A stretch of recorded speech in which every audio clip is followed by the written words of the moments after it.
Good afternoon and welcome to the closing session of this amazing summit. My name is Margaret Resce Milkint. I am your moderator for the DEI and B in Insurance Forum this afternoon. I'm so delighted to be with you today. I serve as WBC's Vice Chair for the Advisory Council. I am a very proud DEI and B evangelist in the insurance industry. And in my day job, I'm the Global Insurance Practice Leader for Diversified Search Group.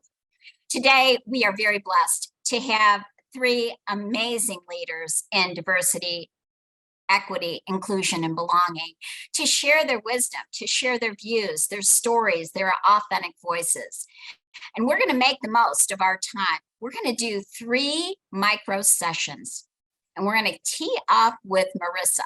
And Marissa, please introduce yourself and tell us a little bit about where you feel we are on our DEI and B journey in insurance and what keeps you going. Yeah, thank you, Margaret. So Marissa Peters, I am from in Texas right now. So USAA, I oversee their process improvement and internal risk and control programs. And so to answer Margaret's question, in insurance, right? I like to think we are driving this car while we're building it, right? So we're trying to do some actions, but we know that there's a lot to do to design it. And I think that's what keeps us going. We want to see what the car is going to look like at the end. We know that there should be a car at the end, and that's the way we're looking at this. And I think we need to keep doing that action, but there's still a lot to design. Love that, Marissa. Thank you. Jomil, let's go to you. What keeps you going? Where are we?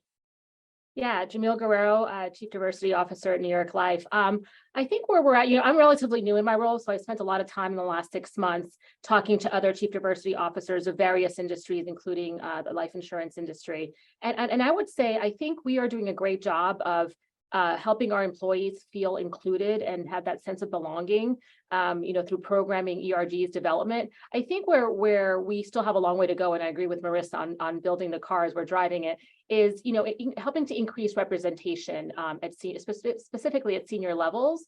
And I think one way that I hear a lot of companies are trying to drive that is through accountability, more kind of senior accountability through data, and holding leaders accountable.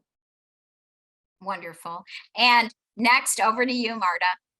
Hi, everyone. So lovely to be with you all today. Marta Pateiro with Prudential. I'm the Chief Diversity Officer of our USIR businesses, our insurance and retirement businesses. And, I would say that there are moments where I struggle, and then I think we're not doing a great job. And then someone comes up to me and says, "You've made a difference in my life, and here's why." And it's those pivotal moments. I just had this one earlier this week with a senior leader, and I'm going to piggyback off of what Jomil said. We're struggling at that same place, Jomil, in terms of the representation at the more senior levels, both with gender and diversity and underrepresented minorities specifically. And there was a diverse leader who was promoted into a very senior role. It was announced, and she came up to me and said, one of the programs we put in place is exactly the reason she got that sponsorship and advocacy she needed. And so while I think we have a ways to go, and there's certainly work, and we're proud to say our leaders are taking accountability for that, in addition to my peers here on this panel, it's those moments where I'm like, oh, that was worth it. If it's just one, if we always have one, once a day or once a week, that's what keeps me going, Margaret. Oh, Marta, thank you for sharing that story, and congratulations. You know what, when we celebrate, when we take the time to celebrate those moments, embrace them, feel the humanity, feel the joy, the laughter, the tears, maybe the blood, the sweat, and the tears that took us to get there, that's where we move the needle.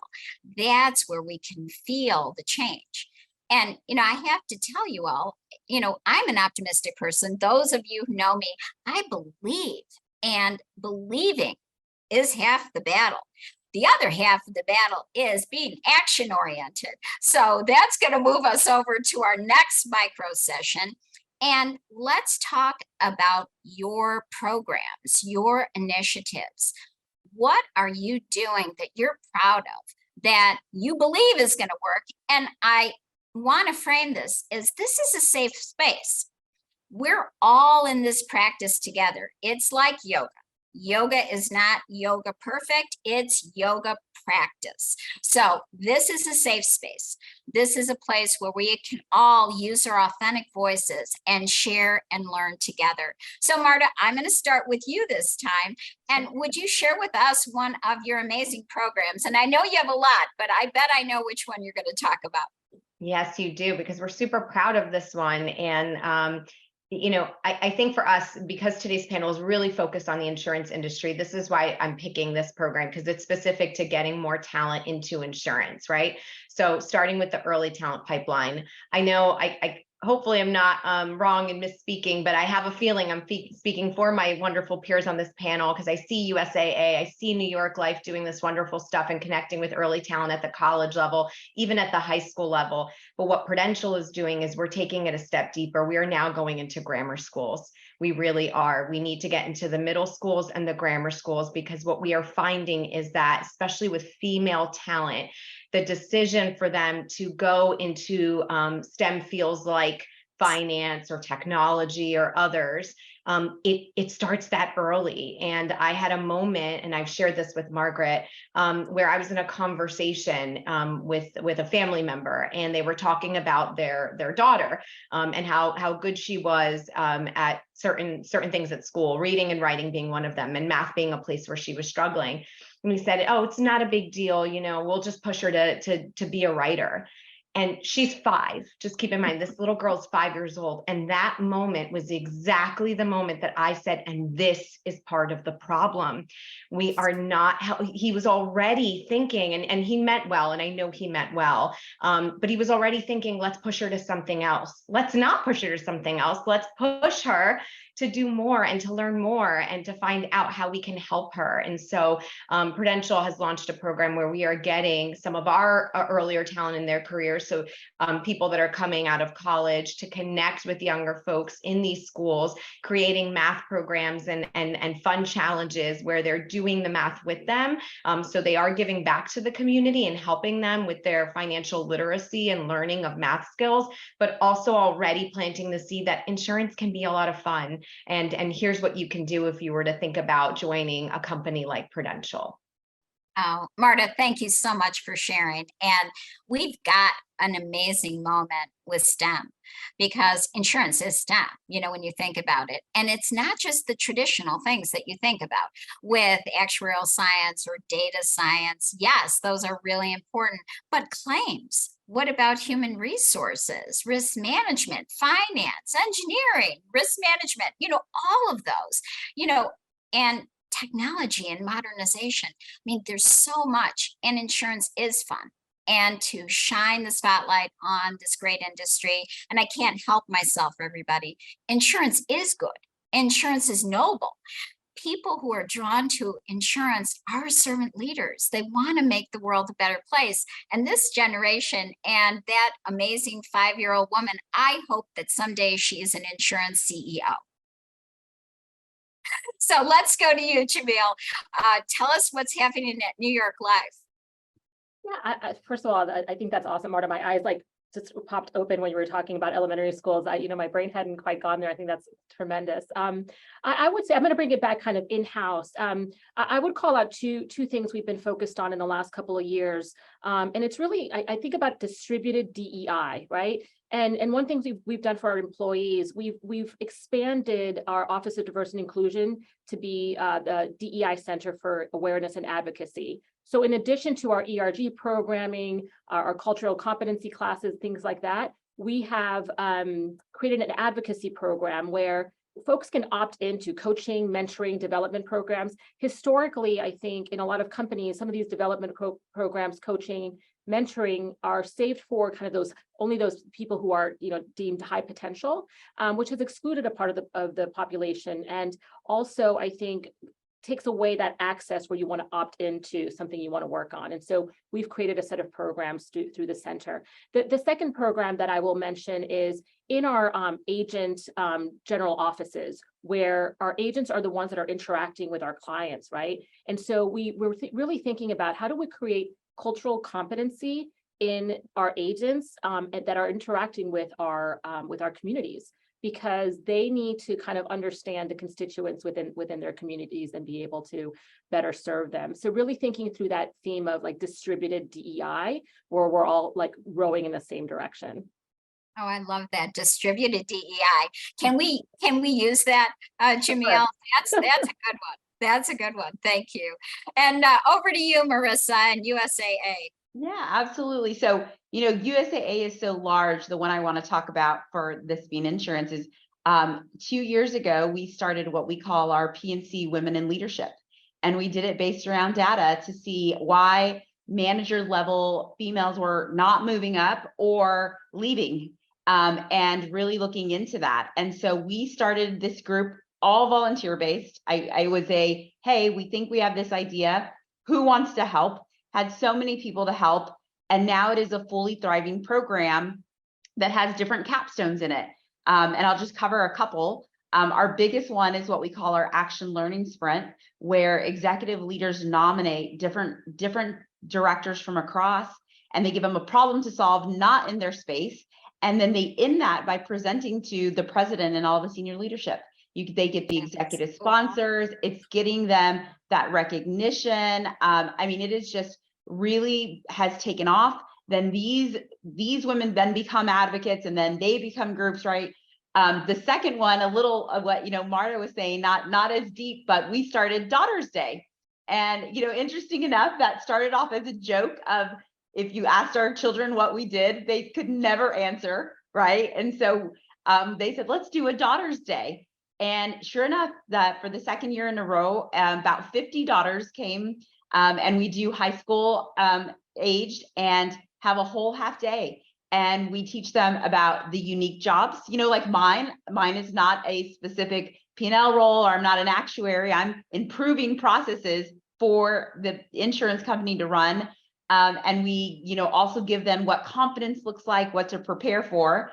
And then our last one, which really is just starting to grow, is our gender advocates, right? Like, we as women cannot do this alone. We need those advocates for us in the room, at the table, helping us understand what career paths look like, not just from that female point of view, but what did they go through? What did they see around the table? And really having those sessions and open conversations and having them be sponsors. And it is really just, it moved really fast, but we have gotten all of the benefit out of it that we could ask for. And we've even created our What Good Looks Like measures now, and continue to just grow it, and are now even taking it to our international offices, right? How did they start rolling it out over there? So that's probably the one that I would say has really just been uplifting across, and really just seen all the wealth from it. Oh, that is fabulous. I mean, I think, if I could capture these snapshots, I mean, these are living best practices, they're real practices, and we're learning and growing together. I'd love to see cross-pollination, and maybe New York Life will pick up something from USAA, or Prudential will pick up something from New York Life, or vice versa, because this is the safe space. This is a place where, when one of us does well, we're all going to do well. And I can't not comment on the power of data insights, data storytelling, using that data to harness our story. It really makes a very, very compelling story when you have the data to back it up, the measures, and we've known that all the way on the journey. But now I feel like, with the addition, I'm going to say, of the B, when we added the B to DEI and we said B, it wrapped it with culture and heart and mission. And that's insurance. That's insurance through and through. So as we go to our last micro session here, I'm going to start with you again, Marissa. And just quickly share with us some lessons learned, a piece of advice that you want to share with the audience that they can take away. Yeah, I would say every moment counts to make a stance or to make sure people understand what you all are trying to do as a company. I say from everything from when we do town halls, who is sitting on that stage, who is speaking, that says something, even if it's nonverbal, right? For all the way to who's on that who is in that hiring pool, who is that talent you're bringing, who gets to sit around the table. Everyone is watching those and they make a statement. So use those moments wisely if you are really trying to advocate for DE&I. Powerful. Optics do matter. Jomil. So I've been to a few different conferences and seen a lot of people speak over the last few months. And one thing that really resonated with me, somebody said, just because a conversation is difficult doesn't mean it's not worth having. And that one has really stuck with me. And added to that is this concept of grace, because I think that sometimes we get into these areas where we have to educate others about why some of these things are important or why it should be important to them. And so sometimes those are difficult conversations to have, but if you have them with grace, I think it'll help to bring people along. So that is so beautiful. I have to tell you all, one of my favorite silver linings of COVID is that we speak of grace and we operate with grace.